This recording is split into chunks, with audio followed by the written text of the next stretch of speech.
Hey guys, welcome back to the Humanity Sells Podcast. I'm Brandon Triola.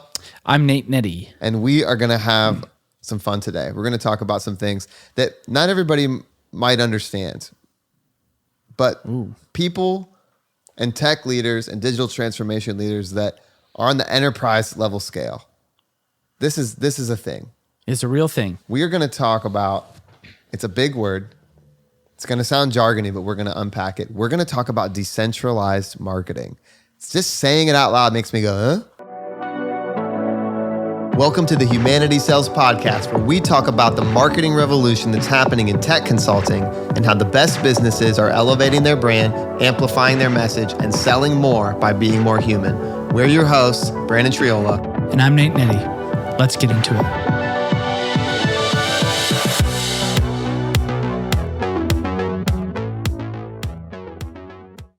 Nate, talk about a little bit about one of the biggest barriers to humanizing how technology brands are interacted with to some of these large enterprise companies that are out there. Yeah, so what we found is that I'm going to get to the problem, but what we found is the most successful way to influence a given market is to understand the needs and pains of the humans at the center of that market. Seems pretty obvious, but it's the truth. Understand their needs and pains, and then message against those needs and pains, and you'll see the needle move in that market. Well, that's extremely difficult to do when you're in 1,500 different markets. Yeah, with industry verticals. In verticals Yep. and sectors, and right, it's really hard to do. So what you see is the enterprise sort of leveraging the parent brand credibility to grow in a specific industry. Well, it's really hard to do if you're not in the industry already. You might be extremely successful in Illinois as an accounting firm. Yeah. But to break into healthcare in Texas specifically with a specific technology, what credibility do you have to build on? And so what you see is just marketing trying to throw uncontextualized information, generalized thought leadership at that market to try to get its attention. Events, a little bit of just a small amount of brand awareness. You know, we show up at an event. We're here now. We're in the market. And then maybe over time they start to get some traction and they get a couple deals, and then they're kind of in market. By the time they're in market, the market's probably changed. The market's probably moved on. The needs and pains or the buyers have changed, something like that. So essentially, to sum it up, the problem is enterprise marketing is not agile, fast enough, responsive enough to test and iterate quickly enough, to break into a market. Yeah. And not only to break in, but to grow quickly. Let's just talk about digital marketing for a second, because there's lots of different kinds of marketing, right? Like digital marketing. Again, there's probably 10,000 podcasts on digital marketing. We're talking specifically digital marketing when it comes to these enterprise technology consultants.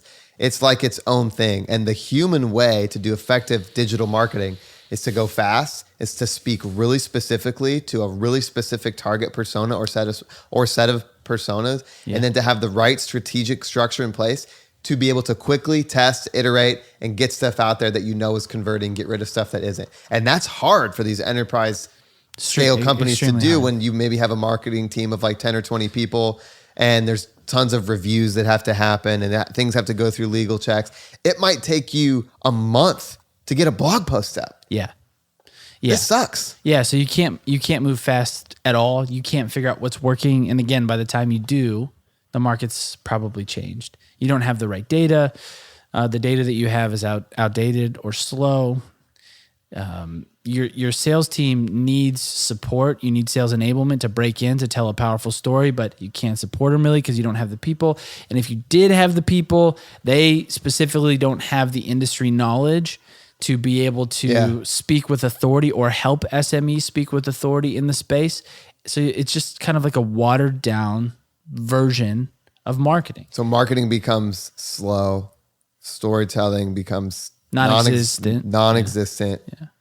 The ability to do attribution Low. not even there almost. Yeah. And now it just becomes like this slow, sluggish, Well, just almost like a begrudging function that we have to do instead of marketing being this innovative thing that's driving growth, pipelines getting filled, people are on calls, revenue's coming in, there's buzz, there's brand awareness, there's engagement going up, which is what it should be, especially if you have an innovative technology solution that has the power to change the world. yeah. Which most of these major consultancies actually do. That's They like have great tech. irony. They have great tech. They just can't get And it they have into the great market people. fast enough. They have great people. Yeah. Sometimes the best people. They have great people. They have great tech. They just can't get it into the market fast enough. They can't tell the right story quick enough or the right story period. They can't get the materials they need. They can't get the responsiveness they need. Also, they aren't trying any new tactics. Yeah. They're putting out a blog every 2 or 3 weeks and hoping that someone reads it. No, their marketing coordinators putting out a blog, or someone Yeah. on the marketing team is writing about something and just sort of putting it on LinkedIn. And then, like we talked about in a previous episode, Yeah. gets no engagement. Well, marketing's not working. Yeah. And so here's the solution to this: decentralized marketing. Now, this is not a concept that we invented. We are refining the concept and utilizing the concept, but we did not invent it. I would say decentralized marketing is one of the human ways to humanize your marketing team and your marketing function if you're a large enterprise business. Yes, which will ultimately bring you more success. Yes. So unpack it a little bit here's what because it I know is. there's a lot to it. I'm going to give credit where it's due for the model where we learned about it. A guy named Len Netty at Crow. He runs a thing called the X Lab, which is a design thinking lab. Very, very focused on innovation inside of the consulting world. An extremely talented team, forward thinking, on the cusp of what's next for large consulting. So this model was introduced to us by him. Yeah, I want to give a shout out to Len, one of our mentors. He sort of coined this phrase and has sort of taught us how this works. We've taken it and run with it. It's really become a humanized strategy for us for how to help these enterprise leaders grow. Yeah. So here's what it is. Decentralize your marketing team. Think of local government. Okay. The idea of centralized government versus local government. I'm not making a political statement. I'm just going to explain the landscape.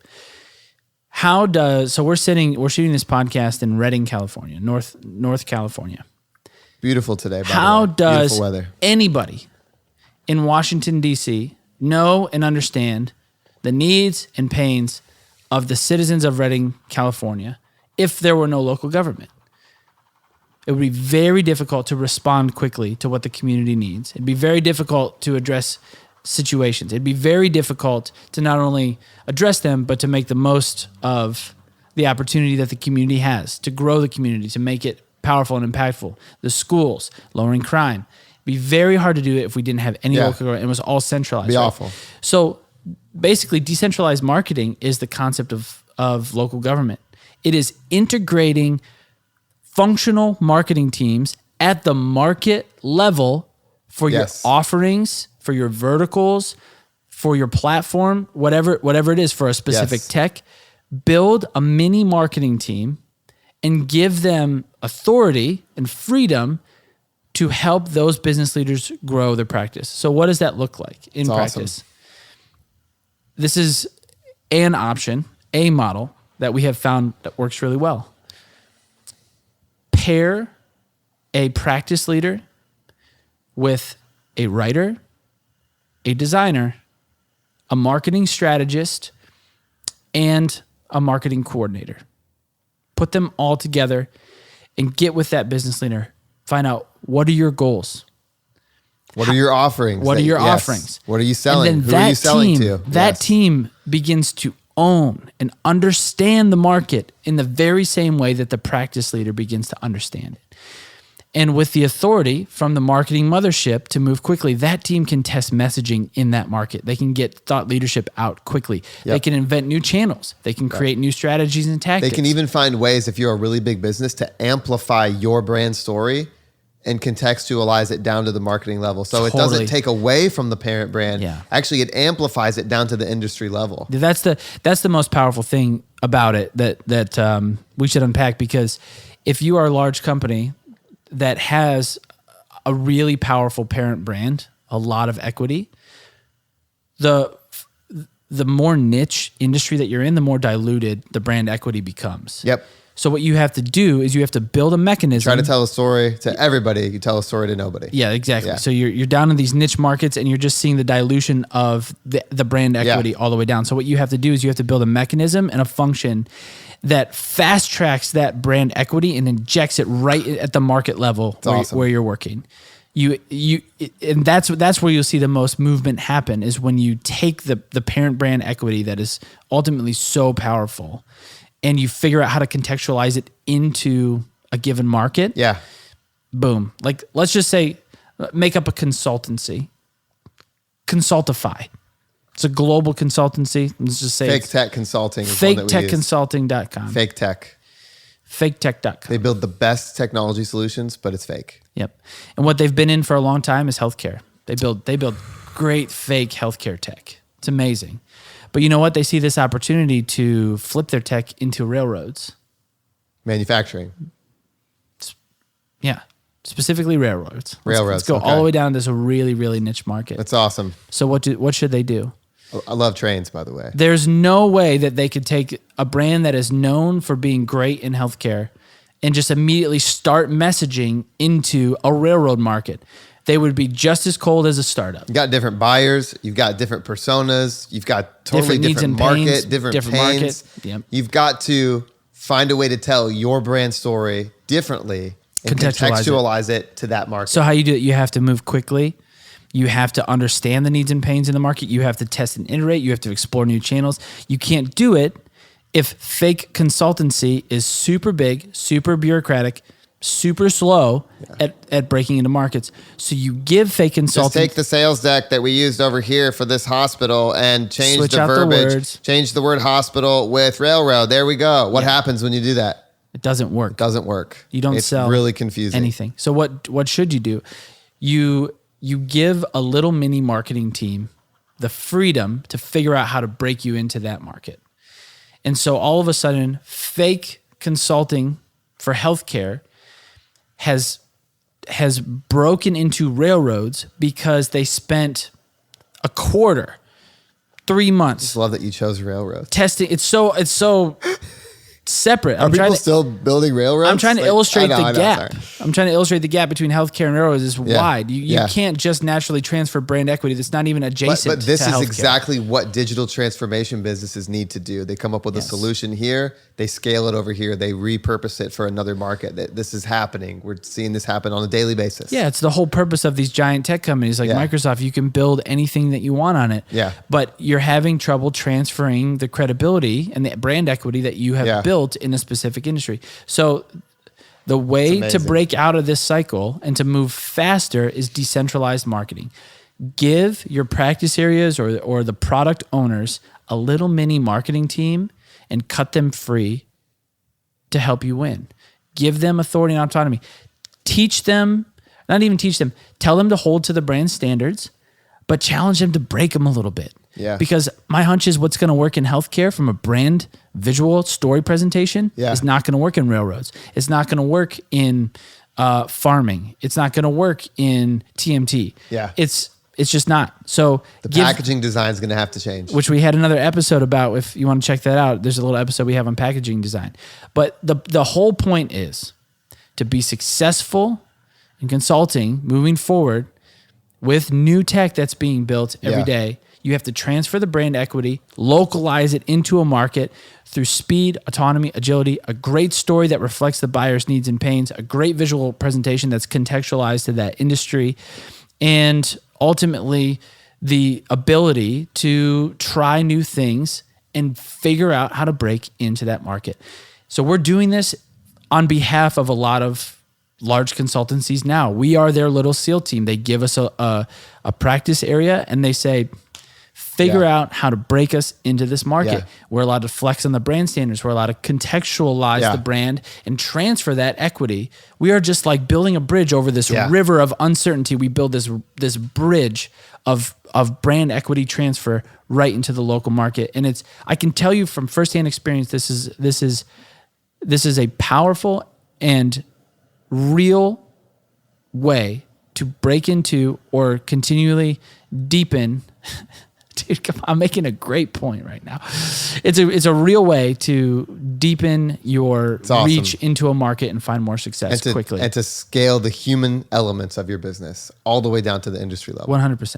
I think that a big barrier that we even hear, and I think to a lot of, enterprise leaders and a lot of just digital transformation businesses is probably, this sounds expensive. We already talked about the fact that marketing dollars are scrutinized. Budgets are usually pulled away from, marketing is oftentimes the first thing to get cut. I actually see this as not something that's going to cost more money, but you could repurpose the budget dollars that you have and even reconstruct the marketing team that you've got. Yeah. If you've got one marketing team of 20 or 30 people, break them out into little teams, assign them to verticals or markets or even around offerings. There's creative ways to do this. There's not just one way to do it. It depends on the size of your business. It depends on the size of your team, but it is the human way to scale at the enterprise level. When you've got a massive business with different business units and hundreds of different offerings, this is the way to make human connection at the market level. It's great, man. Great job.